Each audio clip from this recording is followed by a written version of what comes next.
내가 외국에 강의 많이 나가요. 대개는 신부들이 초청하는 경우는 별로 없어요. 대개 교우들이 신부님한테 아주 애고를 하는 거야. 황 신부님 모시자고. 그러니까 아니 어떤 신부 솔직히 얘기하더라고. 신부님 오는 거 안 좋다는 거예요. 왜 안 좋으냐니까 한 번 왔다 가면 3개월 동안 내 얘기만 하면 미친대요. 내 얘기만 하면 자기는 싫대 그런 게. 그리고 그게 나중에 똑같다는 거야. 그러나 자기는 안 부른다는 거야. 그래서 이제 공항에 나가보면은 대개 신부들이 얼굴이 굳어서 나와. 자기는 원하지 않는데 교우들이 원하니까. 교우들은 반짝반짝거리는데 신부 딱 굳어. 근데 3분만 지나면요 신부님 얼굴이 다 풀려요.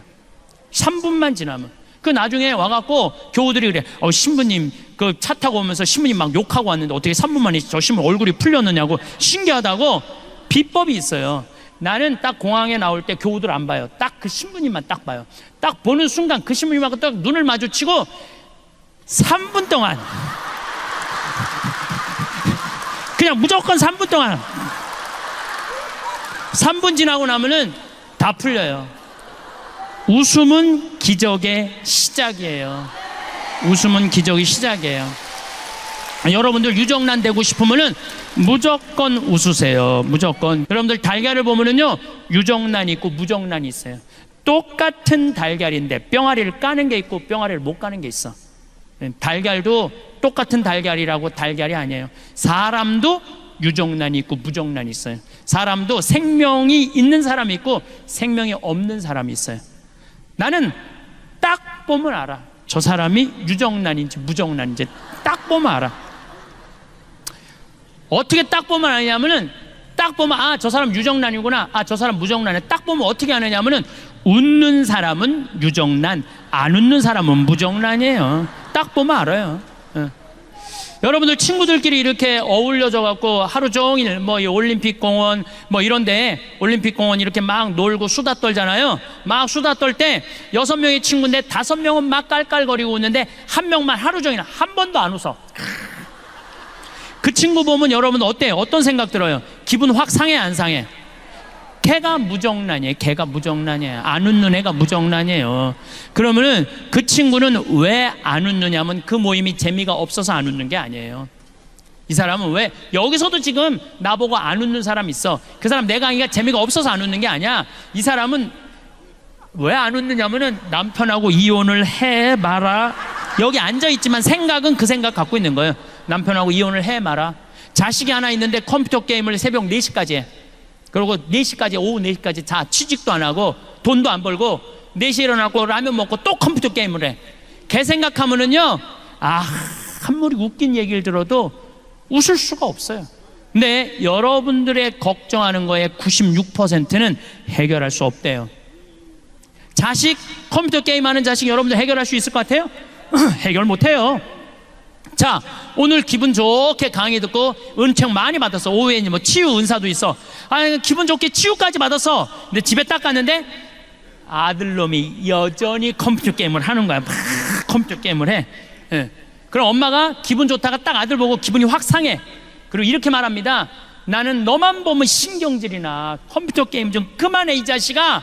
혼자 재미나게 하다가 엄마 보고 스트레스 받는 이 자식 컴퓨터 게임 더 열심히 해 엄마 보고. 그리고 엄마가 이렇게 말합니다. 차라리 이렇게 사느니 이런 집은 해결이 안 돼요.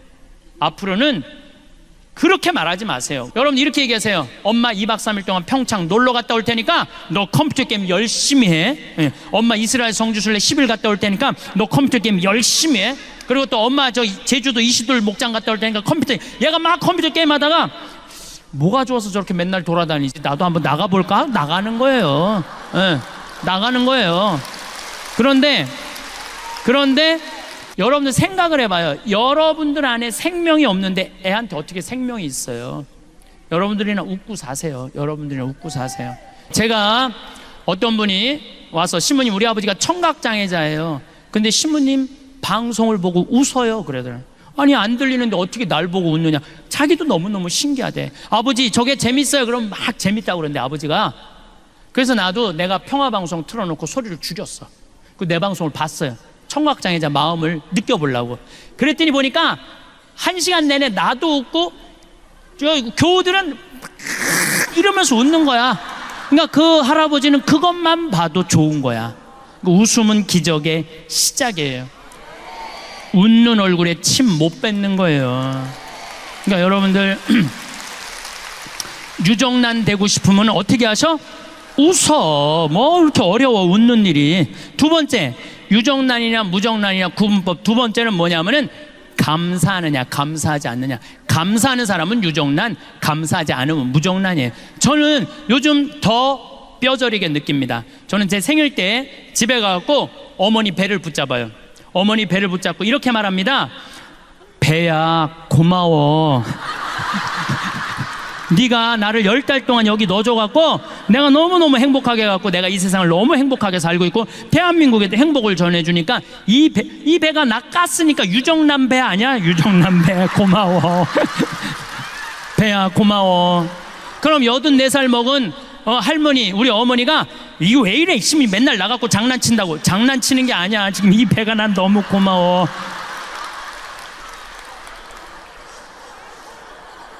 부모하고 자식이 교감이 가장 잘 될 때가 언제냐면 엄마 뱃속에 있을 때래요.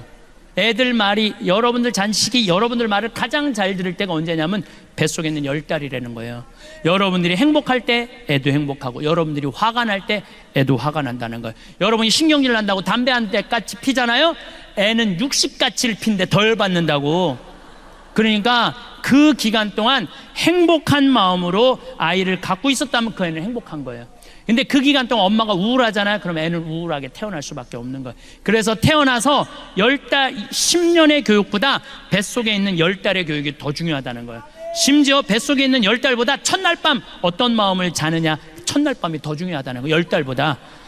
율곡 선생이 어떻게 태어났느냐면 심사임당이요, 태기를 해요. 보름날 한양에 있는 남편한테 가장 기가 좋은 날이다, 우리 대관령에서 만나갖고 우리 첫날 합방을 하자. 그래갖고 율곡 선생이 태어난 거예요. 요즘처럼 술에 취해갖고 그냥 안 왔는데 얼떨결에 그냥 애가 생겨갖고, 그러니까 술에 취해갖고 태어난 애들 많아요 여기. 그런 애들하고 태기를 하고 태어나는 애하고는 다르다는 거예요. 그러니 나는 얼마나 우리 부모님한테 감사해요. 참 감사하죠. 저는 정말 아버님이 86인데 평생 아버지한테 쌍시우 소리를 못 들었어요. 평생 한 번도 쌍시우 소리를 못 들었어요. 아니, 당신 입에서 어느 누구한테도 그런 말씀을 안 하세요. 그러니 얼마나 내가 우리 부모님한테 감사한지 몰라요. 정말로 감사한 부모님 밑에 태어난, 그래서 정말 술주정 빚쟁이 집에 태어난 집 자식 보면 정말 도와주고 싶어요. 내가 많이 받았으니까. 또 저는 이제 도시락을 싸갖고 다녀요. 식당에서 밥을 안 먹어요. 근데 우리 식복사가 밥을 하는 게 아니야, 예술 작품을 한다니까요. 정말 목을 많이 쓰니까 마늘밥, 은행밥, 요즘 두릅밥 해. 두릅 많이 나왔잖아요. 두릅밥 거기다가 이 양배추 탁 말어. 숟가락으로 안 먹어요. 그것만 먹으면 돼. 깻잎 말고. 그 다음에 요즘은 또 취 나오잖아요. 곰치 싹 먹으면은요, 이건 예술 작품 먹는. 그래서 내가 우리 식복사한테 하는 말이, 나는 도시락을 먹는 게 아니다, 예술 작품을 먹는다. 그러니까 우리 사제관 주방에 가보면요, 우리 식복사가 그 예술 작품 만든다고 책이 가득 들어있어. 요리책이. 예술 작품을 먹는 것도 결국은 누구의 입에서 나오기 시작하는 거야? 내 입에서. 복은요, 남이 지는 게 아니야. 내 입에서 나오는 말로 복을, 감사의 말이 나오면은 복을 받을 수밖에 없는 거예요. 그래서 여러분들도 자식들한테 갈비 안 사준다고 어버이날 찾아오지 않았다고 원망하는 말 하지 마세요. 엄마가 해준 것도 없는데 너 정말로 잘 자라줘서 너무 고맙다, 이렇게 튼튼해줘서 고맙다, 맨날 고맙다고 얘기하세요. 그러면은 자식이 잘 되는. 효자도 저절로 효자 되는 거 아니에요. 여러분들이 효자를 만드는 것도 여러분들 하기 나름이야. 맨날 섭섭한 것만 얘기해봐요. 어떤 자식이 효도하겠어요? 맨날 섭섭한 거 얘기만 하면은 2번 오던가 1번으로 줄여요. 1번 오던가 안 와요. 안 와. 그러니까 항상 누가 먼저 행복해야 돼? 여러분들이 먼저. 2013년에 아침마당 출연을 하고 생태마을에 왔는데 직원들이 막 책상을 치고 날 보고 난리가 났어. 왜 그러냐 그랬더니 전화가 완전히 폭주가 되고 뭐 실시간 검색어가 1인데 어떤 할머니 하나가 전화를 해갖고 그랬다는 거예요. 오늘 출연한 신부님 이금희 아나운서하고 너무 잘 어울리니까 결혼시키라고.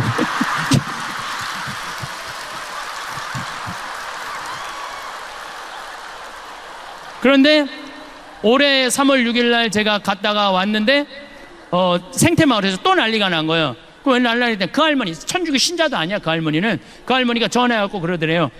왜 아직도 따로따로 살게 놔두느냐고. 근데 이 할머니 또 전화해갖고 KBS도 다 알아. 전화해갖고 그러더래요. KBS 관계자들한테 전화해갖고 황 신부님이랑 이금희 아나운서랑 결혼시키라고. 그리고 우리 생태마을에 또 전화해갖고 이 할머니가 그러더래요. 내가 KBS 얘기해놨으니까 결혼시키라고. 그런데 아침마당에 출연하려고 그러면 새벽 4시에 평창에서 일어나야 돼요.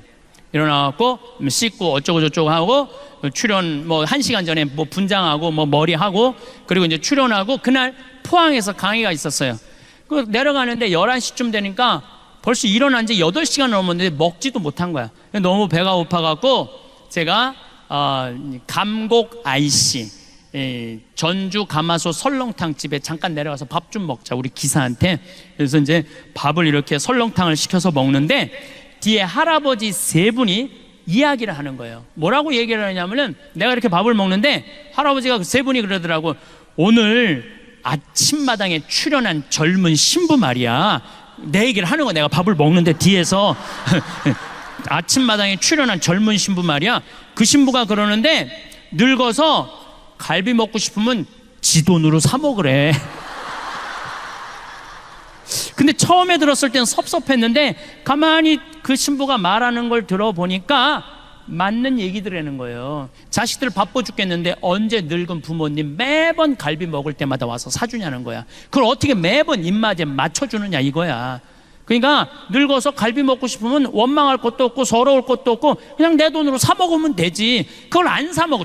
주머니에 돈이 없으면 몰라. 있는데도 안 사 먹고 참 기다려. 그럴 필요가 없다는 거예요. 그래서 우리가 지금 사 먹는 거야. 이렇게 먹으니까 괜찮지? 할아버지 세면서 괜찮으네. 그러면서 나가는데 보는데 액구수를 타고 나가더라고. 액구수를. 무슨 얘기냐 하면은 액구수를 타고 다녀도 오늘 기분 나는데 우리 가서 갈비 먹자 그러면서 자기 돈으로 사 먹는 경우는 없다는 거예요. 자식 생일이나 돼야 무슨 기념일이나 돼야 그리고 가지. 평상시에 입맛 없다고 갈비 먹고 싶다고 자기 돈으로 가서 갈비 사 먹는 사람들이 그렇게 많지 않다는 거예요. 세 번째, 유정란이냐 무정란이냐 딱 보면 알아. 세 번째, 감동하는 사람은 유정란, 감동하지 않는 사람은 무정란이에요. 감동하는 사람은 유정란. 이번에 여기 서울 노들섬이라고 개발을 해요. 서울시에서. 노들섬 알죠? 저기 세남도 성당 거기 안에 있는 섬 있죠? 노들강변 아시죠? 그 노들섬이야. 그 노들섬을 개발을 하는데 처음에 어마어마하게 서울시에서 공모를 했대. 그리고 10개의 메이저 업체가 선정이 됐대요. 근데 누가 선정이 됐냐면 40대 젊은 교수가 선정이 된 거야. 자기도 놀랬고 다른 코오롱 이런 데 다 놀랬대. 그 교수가 선정이 돼갖고 선정이 되자마자부터 밟기 시작하는 거야. 네가 하는 프로젝트는 망한다. 주위에서 모든 우리나라에 내놓으려는 설계가들 망한다. 그래서 이 교수가 땅속으로 들어가기 일보 직전이야. 땅속으로. 근데 이 교수가 아버지가 암이 걸려갖고 돌아가실 때 내 죽음 껴안기를 듣고 아버지도 행복하게 돌아가셨고 자기도 그걸로 위로를 받았다는 거예요. 저 황 신부님을 만나면 위로가 될 텐데 아무리 생태마을에 연락해도 내 전화번호를 안 가르쳐주는, 그것도 젊은 여교수인데 가르쳐 주겠어요? 안 가르쳐 주지. 근데 마침 이 교수 큰 아버지가 안동교구 은퇴 신부님이었대요. 그래서 전화를 했대요. 큰아버지한테. 큰아버지, 내가 처음이자 마지막으로 부탁하겠다고, 나 황 신부님 한 번만 만나게 해달라고. 내가 미국에 있는데 전화가 왔어요. 나 안동교구의 어떤 신부인데 내 진료가 서울시립대 교수인데 2차 조차 해갖고 신부님을 꼭 만나고 싶은데 내가 부탁한다고. 대선배 신부님이 부탁하는데 알겠다고 제가 한국에 들어서 연락하겠다고. 그래서 한국에서 만나갖고 노들섬에 갔어요. 그런데 거기에 무슨 5천억짜리 오페라 하우스 이런 걸, 그 교수는 그런 게 아니야. 반대쪽은 유기농 단지, 반대쪽은 나무 조경 잘해서 음악가들 와서 공연하는 거 참 자연스럽더라고요. 보니까 뭐 63빌딩 보이지, 무슨 강남 아파트 보이지, 저 강변북로 88도로 보이는데 섬에만 딱 들어가니까 마치 새 둥지에 와 있는 기분이야. 보호받는 기분이야. 40분 동안 내가 뭐라 그러냐, 여기 좋다, 여기 하면 세계적일 것 같아, 너무 좋다. 40분 동안. 그리고 이제 끝났어. 그랬더니 이 교수가 나한테 그러는 거야. 신부님, 자신감이 생겼다는 거예요. 뭐가 자신감이 신부님 고견을 들으니까 자신감. 고견이랑 하나도 말한 적이 없어. 여기 좋다, 여기 잘한다, 이게 무슨 고견이야. 자기 자신감이, 확신이 생겼다는 거예요. 여러분들, 1살짜리가 왜 걸어? 딱 일어났어. 그럼 엄마 어떻게 박수치고 난리가 나죠. 얘 일어났다고. 얘가 보니까 엄마가 어마어마하게 좋아. 한번 한 걸음 뛰어볼까? 뛰어봤어. 그랬더니 여러분들 어떻게 해요? 아니지, 혼자 보기 아깝잖아. 그러니까 여보 이리 와봐. 그래, 아빠까지 왔어. 한 발 뛰었더니 그냥 아빠가 박수치고 엄마가 박수치고, 얘가 딱 이렇게 서서 아빠 한번 쳐다보고 엄마 한번 쳐다보고, 야 무지하게 좋아하네, 이거 걸어줘야 되는 건가 보다. 그리고 걷는 거예요. 걔가 그래서 걷는 거야. 달래 걷는 게 아니고. 그러니까 무슨 얘기냐면은 애는 감동으로 걷기 시작하는 거예요. 감동으로. 다른 게 아니에요. 근데 여러분들이 몇 살까지 감동해주고 마느냐면 5살까지 감동해주고 말아요. 여러분들이 계속 감동했다면 애는 지금 날아다닐지도 몰라. 애는 날아다닐지도 몰라. 우리가 감동을 멈췄기 때문에 행복하지 않은 거예요. 작년에 LA 한 달 반 우리 고단장님하고 같이 갔었는데, 한 달 반 순회 강연이 있었어요. 근데 74살 먹은 마틸다라는 친구가, 나는 늘 말씀드리지만 86살까지 친구예요. 뭐 1살 뭐 어른 이거 없어. 아니 120살까지 사는데 한두 살 가지고 네가 나이 많아 내가 나이 많아, 웃기지 않아요? 여러분들은 20년까지 오늘 이후부터 맘먹어. 그냥 반말해도 돼. 예. 근데 내 친구 74살 먹은 마틸다라는 친구가 신부님 일주일만 시간을 내달라는 거예요. 왜 그러냐? 유타 구경시켜 주겠다는 거야. 서부 영화 보면 막 바위 솟아있는데. 근데 이 마틸다는 세탁소 하는 사람이에요. 가난한 여인이야. 그야말로 가난한 과부고. 그런데 10년 전에 내 강의 가슴이 떨릴 때 가야지 다리가 떨릴 때 가면 안 된다라는 얘기를 듣고, 그때부터 시간만 나면 세탁소를 닫고 미국 전역을 여행을 다니는 거야.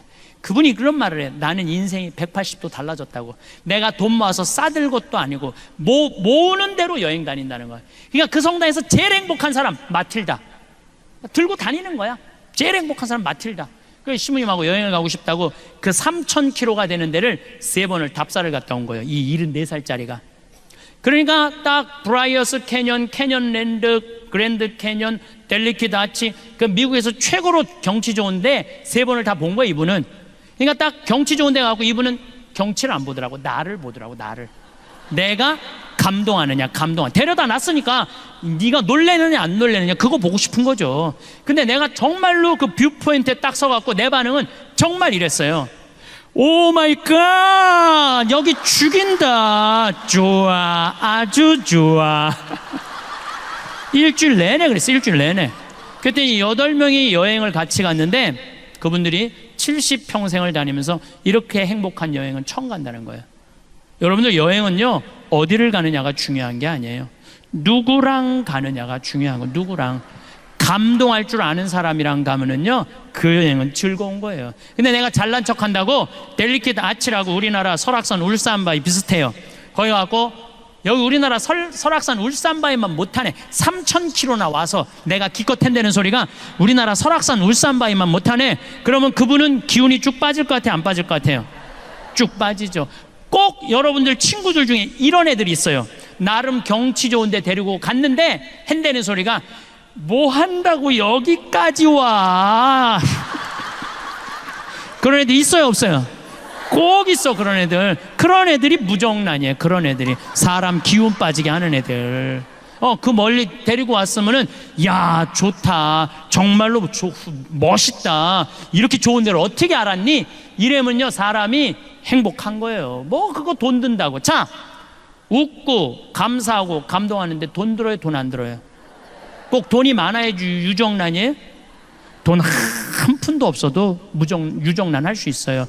저는 요즘 방송을 보면서 무슨 진경중 검사장, 무슨 뭐 변호사 막 감옥에 뛰어들어가고 뭐 저기 뭐 한진해운가 무슨 최은영 뭐 회장 막 그 감옥에 뛰어들어가면서 돈이 앙화로다 이런 생각이 들어. 더욱이 신격호 그 집안 보면서 여러분들 그게 행복해요? 94살 돼가고 정신감정하러 왔다 들어갔다 하고 여러분들 돈 많은 거 부러워할 필요 하나 없어요. 이건희 회장님이 재산이 12조 5,900억이야. 좀 주식이 떨어졌고 11조 7천억으로 떨어졌어요. 이건희 회장님이 살아있을 때, 쓰러지지 않았을 때 11조나 되는 돈을 소년소녀 가장한테, 그 다음에 무슨 심장병 어린이한테, 독거 노인한테, 아니면 병원에 학교 장학금으로 내놨다면은 아마 이건희 회장님 쓰러지고 난 다음에 촛불 기도회 무슨 성령 이건희 회장 회복 성령 기도회 막 이런 거 많이 했을 거예요 아마. 근데 여러분들 혹시 이건희 회장님 쓰러져갖고 빨리 일어나게 해달라고 묵주기도 오단한 사람들이 있어 혹시?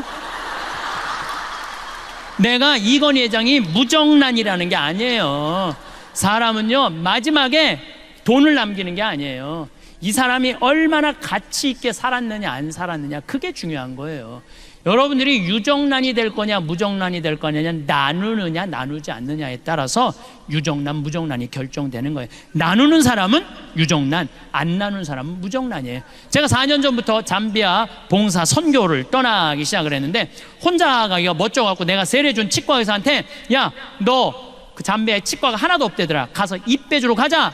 며칠 가야 돼요? 가는데 이틀 오는데 이틀. 그러니까 적어도 보름은 가야지. 그랬더니 신부님 죄송하다는 거예요. 못 가겠다는 거. 왜 못 가냐 그러니까 자기 병원 잘 되면은 한 달에 8천만 원에서 1억 버는데 보름이면 5천만 원이 날아가는 거 아니에요.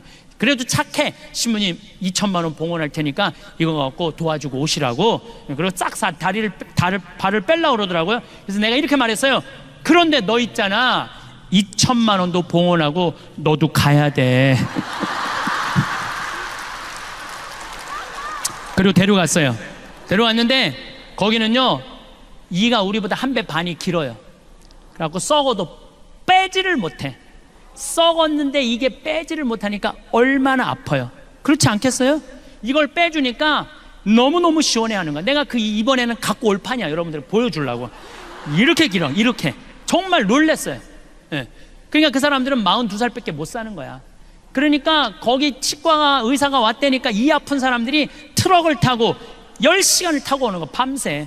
그러니까 의사들이 3명이 갔는데 밥 먹을 시간이 없고 컵라면 먹고 그리고 파김치가 돼서 저녁에 말씀 나누기를 하는데 이렇게 말하더라고요. 신부님 저는 20년 동안 의사 생활하면서 보람이라는 걸 느껴본 적이 없다는 거예요. 지겨웠다는 거예요. 그런데 여기 와서 의사 되길 잘했다는 거예요. 근데 그 의사는 봉사활동 떠나기 전에 건물을 큰 거를 사놓고 그걸 해댈래라고 그러니까 물을 안 먹고 진료를 해요. 너 왜 물을 안 먹고 진료하냐니까 화장실 가는 시간이 아까워서 물을 안 먹어. 그러니까 하루 종일 뼈가 빠지게 진료만 보는 거야. 여러분들 이 세상에서 제일 무서운 단어가 뭔지 아세요? 확장 이전이야. 아파트도 확장 이전해 갈 때 힘든 거야. 가게도 확장 이전해 갈 때 힘든 거예요. 그냥 있는 대로 살아야지 뭐 좋은 거 있다 확장 이전해. 그러니까 돈을 그렇게 큰 건물을 사놓으니까 사는 게 기쁘지가 않는 거야. 그래서 넌 인생이 그런 게 아니다. 4년 전부터 내가 그 의사한테 가르친 게 뭐냐면 먹고 마시고 노는 걸 가르쳤어요. 먹고 마시고 노는 거를. 그런데 나 얼마 전에 물어봤어요. 너 화장실도 안 가고 진료 볼 때랑 이렇게 먹고 마시고 놀 때랑 버는 돈이 어때? 그랬더니 배시시 웃으면서 한다는 소리가 신부님 이상하게 그때보다 훨씬 더 많이 번다는 거예요. 너무너무 신기하다는 거예요.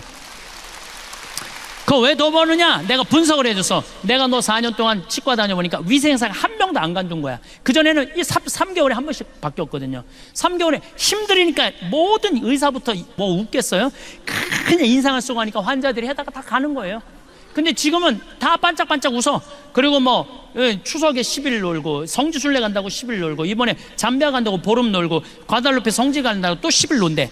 한 달 1년에 40일 노는 병원을 누가 관둬요. 죽어라고 붙어 있는 거지. 그러니까 손발이 척척 맞는 거야. 그리고 환자도 그전에는 100만 원짜리 200만 원짜리 오다가 이번에 이제는 2천만 원 산지 3천만 원짜리 온다는 거야. 여러분들이 뼈가 빠지게 일한다고 돈 버는 거 아니에요.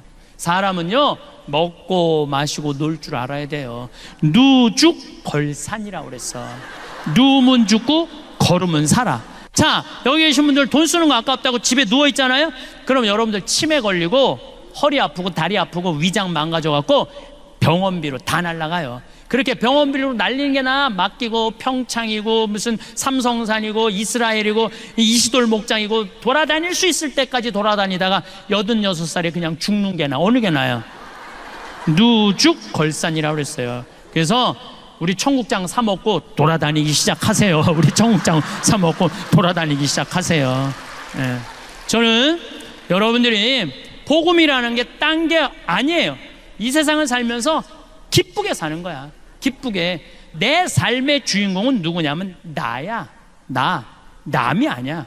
내가 내 삶을 책임지는 거예요. 자식이 잘하고 며느리가 잘한다고 자식 칭찬하고 며느리 욕하고, 반대로 잘못한다고 며느리 욕하고 자식 욕할 거 하나도 없다는 거예요. 자, 여러분들 이틀 전에 노인 학대의 날이에요.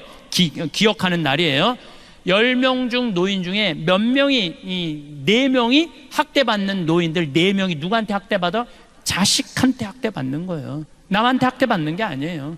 그러니까 이제는 나는 학대하는 자식들 이해가 돼요. 이해가 돼요. 얼마나 자기도 먹고 살기 힘든데 늙은 엄마 아빠, 그것도 인상이나 반짝반짝 웃어. 그 인상이라 인상 지금 안 그래도 보기 흉한데 그냥 드립다 인상 쓰면은 그걸 누가 20년 30년 보고 살아요. 난 이해가 돼요. 그러니까 여러분들의 인생의 주인공은 누구냐면 나야. 내 삶은 누가 껴안아야 돼? 내가 껴안아 주는 거예요. 그래서 내가 120살까지 서러움 안 받고 사는 방법은 뭐냐면은 건강하게 사는 거예요. 건강하게. 그러니까 여러분들 건강 항상 신경 쓰세요. 내가 건강에 제일 권하는 게 뭐냐면 청국장 가루야. 청국장 가루. 이 청국장 가루가 보약 중에 보약이라니까요. 이번에 미국의 FDA 승인을 냈는데 2월 달에 바로 승인이 떨어졌어요. 그래서 수출 1톤 했어요. 벌써 1톤을 수출을 했어요. 예. 보니까 그 성분이 왔는데 정말 철분, 노인들한테 정말 좋은 거예요. 우리 아버지가 4년 전부터 청국장 가루를 드셨어요. 근데 정말 얼굴에서 빛이 나. 당이 있는데 당이 정확하게 100이야 100. 혹시 여러분들 수원에 가서 중절 모자 쓰고 얼굴에 빛이 나는 할아버지가 있으면 그분이 우리 아버지인 줄 알면 돼. 그분이 우리 아버지야. 예. 며칠 전에도 내가 직접 받은 전화인데 어떤 자매님이 우리 피정에 와갖고 내 이 말 듣고 청국장 가루를 사갖고 자기 남편이 당이 있는데 한 달 먹었는데 당이 딱 떨어지더래요. 너무너무 신기하다고.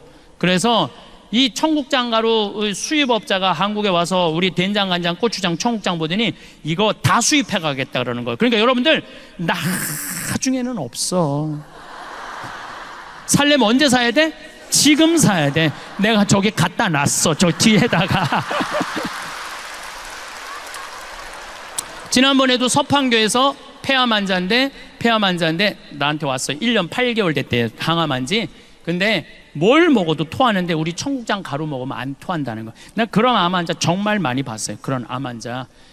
그래서 여러분들 나는 저 청국장 가루에 대한 신념이 있어요. 내가 첫 해에 50가마를 쏘서 팔았는데 작년에 1,500가마 쏘서 팔았어요. 작년 1,500가마.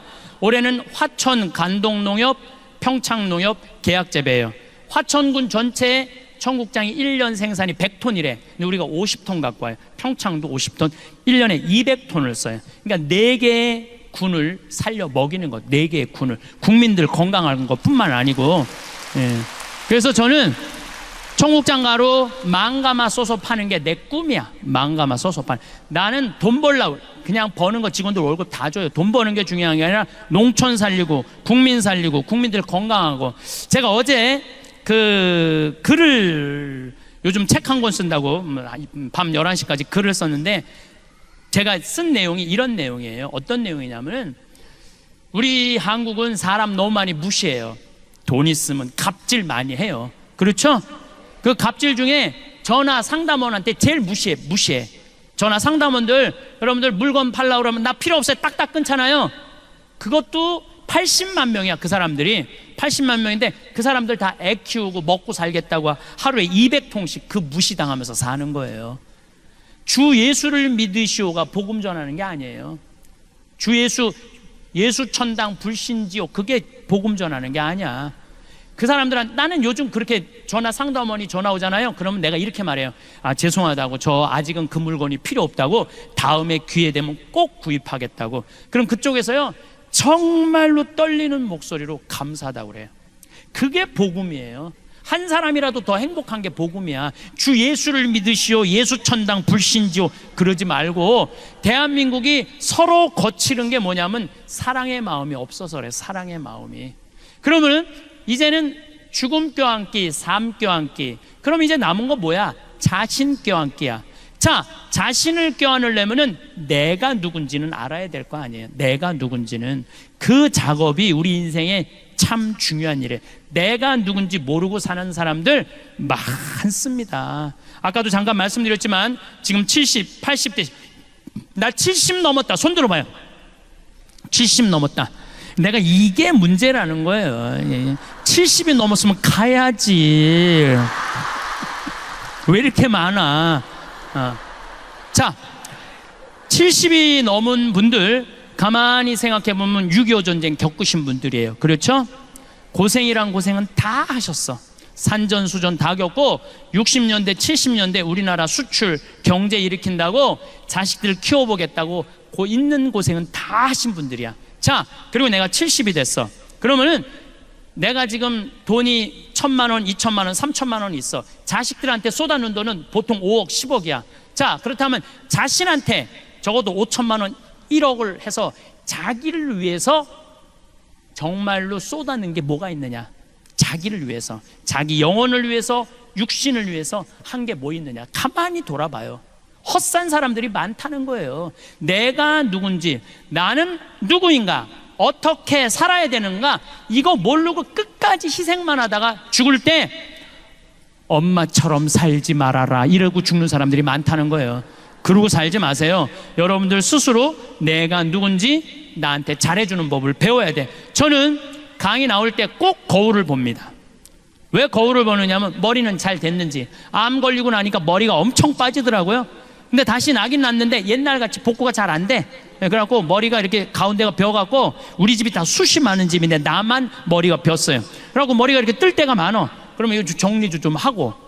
그리고 내가 강의 나갈 때 제일 중요하게 여기는 건 바지에 이게 자꾸가 올라갔나 안 올라갔나, 이걸 제일 중요하게 해요. 바지에 자꾸가 올라갔나 안 올라갔나. 만약에 내가 바지에 자꾸가 내려가면 여러분들 어떨 것 같아?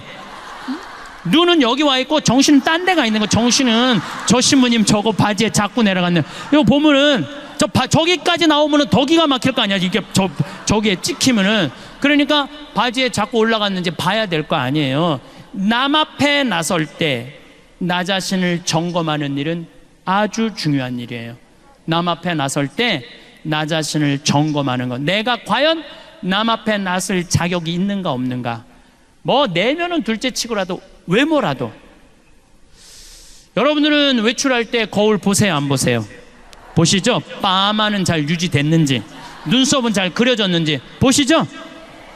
제가 2년 전에 모 기관에 강의를 가게 됐어요. 근데 거기는 나를 요청하려고 그러면 1년, 2년을 기다려야 되니까 2년 동안 나를 모시겠다고 그랬는데 2년 만에 내가 시간이 돼서 가겠다고 그러는데, 딱 갔는데 이분이 딱 한눈에 나를 참 많이 기다렸던 게 한눈에 보이더라고요.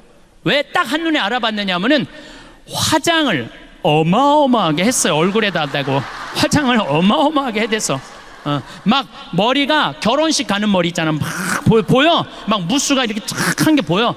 그리고 마스카라를 얼마나 말아 올렸는지 이게 막 거의 눈이 뒤집혀질 지경이야. 마스카라를 너무 말아 올려갖고.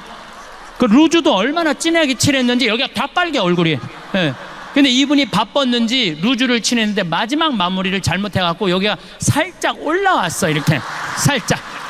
내가 2시 강의였는데 1시 반에 가서 커피 마시는데 30분 동안 아무것도 안 보이고 이것만 보이는 거야. 이것만 보이는 거야. 2년이 지난 지금도 그분 생각하면 이것만 생각나. 이것만. 그날은 교장 선생님, 교감 선생님 초청 강의였는데 그러고 하루 종일 이러고 다닌 거예요. 하루 종일. 그분의 불행은 뭐냐면 손님을 맞이하기 전에 자기 자신을 점검하지 않은 거죠. 근데 더 불행한 건 뭐냐 하면, 더 불행한 건 뭐냐, 그 사무실에 8명의 장학사 선생님들이 있었는데 아무도 지적해 주지 않은 거예요. 아무도. 선생님, 화장실에 가서 거울 보시고 화장 좀 고치시라고 아무도 얘기해 주지 않은 거예요. 외모는 거울을 보면 고칠 수가 있어요. 내면은 어떻게 할까? 내면은 지금 내 내면 안에 분노, 미움, 증오, 쓸데없는 욕심, 이게 꽉 차 있어. 여기 안전은 있지만 그게 꽉 차 있어. 내가 들여다보지 않는 한 아무도 모릅니다. 10길 물속은 알아도 한 길 사람 속은 모르는 거예요. 오죽하면 예수님이 뭐라고 그랬어요? 남의 눈에 있는 티끌 꺼낼 생각하지 말고 네 눈에 있는 들보나 꺼내라. 그래야지 눈이 맑아져야지 세상이 보일 거 아니냐? 그러시지 않았어요? 그러니까 뭐가 중요하냐면 내 내면을 들여다보는 작업이 중요한 거예요. 소크라테스는 뭐라고 그랬냐면 너 자신을 알라 그랬어요. 노노의 증자는 뭐라 그러냐면 일일 삼성, 성인 일일 삼성 지도라고 그랬어요. 성인은 하루에 자기 자신을 반성한다고 그랬어요. 소크라테스가 펠레폰네스 전투에서 2,000명의 시신을 보고 그 자리에 딱 서버려요. 소크라테스가 낮에부터 움직이지 않고 다음날 아침까지 밤을 홀딱 새면서 인생이 뭔가, 삶이 뭔가.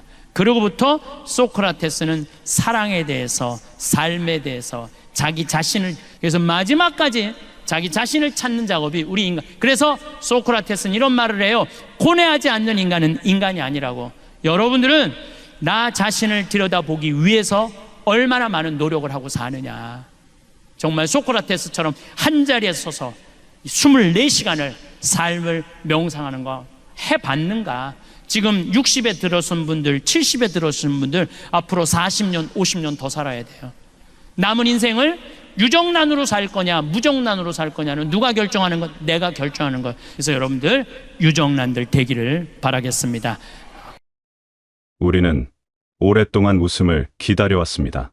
좋은 소식이 오면, 원하는 일이 이루어지면, 불편한 상황이 끝나면 그제야 웃을 수 있다고 여겨왔습니다. 웃음을 삶이 가져다주는 선물처럼 여기며 그 선물이 배달되기를 조용히 기다려온 것입니다. 하지만 삶은 대개 우리가 기대한 방향으로 흘러가지 않습니다. 계획은 어긋나고 예상은 빗나가고 바라던 것들은 생각보다 늦게 오거나 영영 오지 않기도 합니다. 그렇다면 우리는 그 모든 기다림 속에서 끝내 웃음을 찾지 못한 채 살아가야 하는 걸까요? 웃음은 정말 삶이 조건을 충족시켜 줄 때만 허락되는 결과인 걸까요? 아니면 웃음은 조건과 무관하게 우리가 선택할 수 있는 태도인 걸까요? 같은 상황을 겪고도 사람마다 반응이 다른 이유는 사건 자체가 달라서가 아닙니다. 똑같이 버스를 놓쳤어도 누군가는 하루를 망쳤다고 느끼고 누군가는 그냥 다음 버스를 기다립니다. 그 차이는 사건이 만들지 않습니다. 그 사건을 자신의 삶 안에서 어떻게 읽어내느냐, 즉 해석이 차이를 만듭니다. 우리가 웃느냐, 웃지 않느냐는 외부에서 주어지는 자극의 종류보다 그 자극을 내가 어떤 방식으로 받아들이느냐에 달려 있습니다. 어떤 일을 재앙으로 읽으면 재앙이 되고 불편한 에피소드로 읽으면 그냥 에피소드가 됩니다. 웃음은 그래서 감정이 아닙니다. 감정은 일어나는 것이지만 웃음은 선택하는 것에 가깝습니다. 그것은 현실을 바라보는 방식, 즉 인식의 태도이자 해석의 언어입니다. 인간은 자극에 자동으로 반응하는 존재가 아닙니다. 우리는 자극과 반응 사이에 잠깐의 공간을 갖고 있습니다. 그 짧은 공간 안에서 우리는 어떻게 반응할지를 고를 수 있습니다. 이것이 인간의 자유 가운데 가장 조용하고도 강력한 자유입니다. 웃는다는 것은 현실이 괜찮다고 속이는 일이 아닙니다. 현실이 힘들다는 사실을 모르는 척하는 것도 아닙니다. 웃음은 오히려 이렇게 말합니다. 나는 이 상황에 끌려가지 않겠다. 이 현실이 나를 완전히 장악하도록 내버려 두지 않겠다. 그것은 현실에 대한 부정이 아니라 현실에 대한 자기 결정입니다. 웃음이 내적 자유의 징표가 되는 이유가 바로 여기에 있습니다. 외부가 아무리 나를 흔들어도 내가 그 흔들림 안에서 어떻게 설 것인지는 아직 내 몫으로 남아 있습니다. 웃음은 또한 상황과 나 사이의 거리를 만들어 줍니다. 고통이나 어려움이 닥쳤을 때 그것과 내가 완전히 붙어 있으면 그 고통은 곧 나 자신이 됩니다. 나는 고통 속에 잠기고 고통은 나를 잠식합니다. 그런데 웃음이 생기면 그 사이에 아주 작은 틈이 생깁니다. 그 틈이 숨 쉴 공간이 됩니다. 고통이 사라지는 것이 아니라 고통과 나 사이에 여백이 생기는 것입니다. 그 여백 안에서 우리는 비로소 상황을 바라볼 수 있게 됩니다. 압도당하지 않으면서 현실을 직시할 수 있게 됩니다. 웃음은 회피가 아닙니다. 힘든 것을 힘들지 않다고 우기는 것이 아니라 힘든 것에 삼켜지지 않겠다는 지혜로운 간격입니다. 그 간격이 우리로 하여금 삶을 견디게 합니다. 아니, 견디는 것을 넘어서 조금씩 앞으로 나아가게 만듭니다. 그 간격이 생기는 순간 우리는 비로소 삶을 조금 더 넓은 눈으로 볼 수 있게 됩니다. 한 가지 일이 전부인 것처럼 느껴질 때, 그 일이 우리의 하루 전체를 덮어버릴 때 웃음은 그 틈새로 빛처럼 들어옵니다. 완전한 어둠은 아주 작은 빛 하나만으로도 흔들리기 시작합니다. 웃음이 그런 역할을 합니다. 크게 소리내어 웃는 것이 아니더라도 마음 한켠에서 이 또한 지나가겠지 하고 느끼는 조용한 받아들임, 그것도 웃음의 한 형태입니다. 무겁게 짓눌린 하루에 살짝 공기 구멍을 뚫어주는 것, 그것이 웃음이 하는 일입니다. 우리가 쓰는 말과 표현은 감정을 단순히 묘사하는 것이 아니라 감정을 만들어냅니다. 같은 상황을 두고 정말 힘들어 죽겠다고 말하는 것과 이것도 지나가겠지 하고 말하는 것은 같은 사실을 다르게 표현한 게 아니라 서로 다른 현실을 만들어냅니다. 말이 감정에 영향을 주고 감정이 다시 다음 선택에 영향을 줍니다. 웃음도 마찬가지입니다. 웃음은 단순한 표정이 아닙니다. 그것은 삶을 어떤 언어로 읽고 있는지를 보여주는 태도이자 표현입니다. 억지로 웃으라는 말이 아닙니다. 다만 삶을 조금 더 가볍게, 조금 더 너그럽게 읽어내는 언어를 갖는 것, 그것이 웃음을 가능하게 합니다. 결국 우리는 삶을 그냥 겪는 것이 아니라 말하고 해석하면서 만들어 가고 있습니다. 그 만들어 가는 과정 속에 웃음이 있습니다. 말이 현실을 만든다는 것은 거창한 이야기가 아닙니다. 아주 사소한 일상에서도 확인됩니다. 오늘 하루가 참 고됐네 하고 말하며 잠드는 것과 오늘도 어쨌든 끝났네 하고 말하며 잠드는 것은 다음날 아침을 여는 마음의 결이 달라집니다. 똑같은 하루를 보냈어도 그것을 어떤 말로 마무리했느냐가 다음의 출발점을 바꿉니다. 웃음도 그렇습니다. 작게라도 웃으며 하루를 닫는 습관은 삶을 대하는 방향을 조금씩 바꾸어 놓습니다. 단번에 달라지지는 않습니다. 하지만 물이 바위를 조각하듯 꾸준하고 부드러운 것이 단단한 것을 결국 변화시킵니다. 웃음이 바로 그 물과 같습니다. 웃음을 이야기하면 가끔 오해를 받습니다. 웃으라는 말이 현실을 너무 가볍게 보는 것 아니냐고, 충분히 힘든데 억지로 긍정적인 척하라는 말 아니냐고 받아들이는 경우가 있습니다. 하지만 그것은 웃음을 피상적으로 이해한 것입니다. 깊이 있는 웃음은 충분히 겪어본 사람에게서 옵니다. 아무것도 모른 채 웃는 사람과 충분히 알고도 웃는 사람은 완전히 다릅니다. 많은 것을 겪어보고 울어도 보고 막막함의 밤을 지새워도 보고 그럼에도 여기까지 걸어온 사람이 짓는 웃음은 단순한 즐거움의 표현이 아닙니다. 그것은 삶을 온전히 통과한 이후에 도달하는 선택입니다. 현실을 모르는 사람의 가벼움이 아니라 현실을 깊이 아는 사람의 성숙한 결단입니다. 그래서 진짜 웃음은 깊은 곳에서 옵니다. 가벼운 척이 아니라 무게를 알면서도 무게에 짓눌리지 않겠다는 내면의 단단함에서 옵니다. 그런 웃음은 하루아침에 만들어지지 않습니다. 수없이 넘어지고 수없이 다시 일어나는 과정이 쌓여야만 비로소 그 웃음이 생겨납니다. 그러니 지금 웃지 못하고 있다고 해서 스스로를 탓할 필요는 없습니다. 아직 그 과정을 걷고 있는 것일 수 있습니다. 웃음이 사라진 것이 아니라 지금 이 순간에도 조용히 자라고 있는 것일 수 있습니다. 뿌리가 깊을수록 꽃은 늦게 피지만 피어났을 때 그 향기는 더 오래 갑니다. 삶을 통과하며 단단해진 사람의 웃음이 그런 향기를 품습니다. 웃음은 관계에도 조용하고 깊은 영향을 미칩니다. 누군가를 설득하려 하거나 내 방식대로 바꾸려 할 때 사람들은 본능적으로 물러납니다. 하지만 웃는 얼굴 앞에서는 긴장이 풀립니다. 경계가 낮아지고 마음이 조금씩 열립니다. 웃음은 상대를 향해 나는 지금 열려 있습니다. 나는 지금 여러분 곁에 있습니다. 라고 전하는 가장 단순한 신호입니다. 그것은 말보다 먼저 닿고 논리보다 더 깊이 스며듭니다. 관계를 부드럽게 하는 것은 대단한 설득력이나 완벽한 논리가 아닙니다. 그냥 다치지 않은 얼굴, 다치지 않은 마음입니다. 웃음은 타인과 연결되는 방식 중 가장 비강압적이고 가장 자연스러운 방식입니다. 내가 열려 있을 때 비로소 타인도 들어올 수 있습니다. 우리는 살아가면서 수많은 관계 속을 지나쳐 왔습니다. 그 관계들이 모두 따뜻하지는 않았을 것입니다. 상처를 남긴 말도 있었고, 기대했다가 실망한 순간도 있었고, 오해를 받아 억울했던 기억도 있었을 것입니다.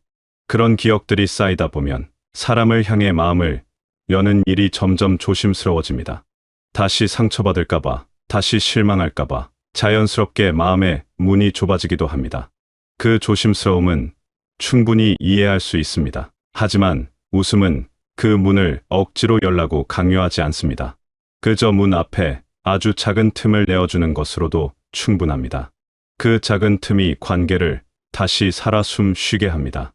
웃음은 또한 나 자신을 향한 태도이기도 합니다.